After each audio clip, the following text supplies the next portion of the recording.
Hello, and welcome to DIY with Ashley. Today I'll be sharing a sewing hack on how to make perfectly even gathers for your next sewing project. To illustrate this technique, I'll be making a dress for my daughter, so I'll be gathering the skirt portion of the dress and attaching it to the bodice.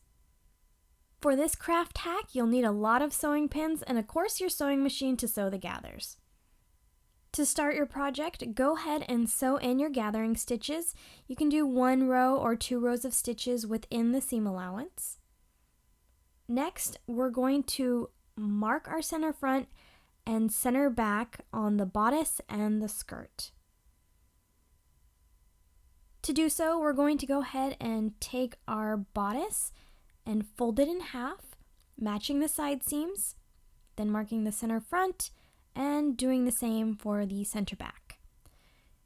You're going to go ahead and take the skirt portion, take the side seams, match them up, and find the center back and center front of the skirt as well. After we find our center points, we're going to line up the skirt and the bodice. Pin the bodice and the skirt right sides together at the side seams and the center front and back marks. Next, we'll start pulling our bobbin thread and spreading out the gathers. Creating gathers is a lot easier with 2 rows of gathering stitches, so if you can fit 2 rows in your seam allowance, I recommend sewing 2 rows of gathering stitches. If you're unfamiliar with a gathering stitch is when you feed your fabric through your machine using the longest stitch setting possible. You're just creating a long running stitch. Now that my skirt is the same size as my bodice, I can go ahead and make sure that my gathers are evenly spread out through the sections and I can start pinning them.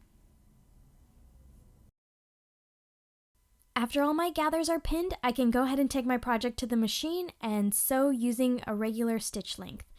If you have a walking foot, I recommend using one to help keep the gathers from shifting and distorting. Once you're done sewing down your gathers, you can go ahead and finish your seam using your normal seam finishing method. I really hope you liked this sewing hack. If this is your first time visiting my channel, be sure to subscribe to receive notifications every time I upload a new video. Thanks for watching, and I'll see you next time.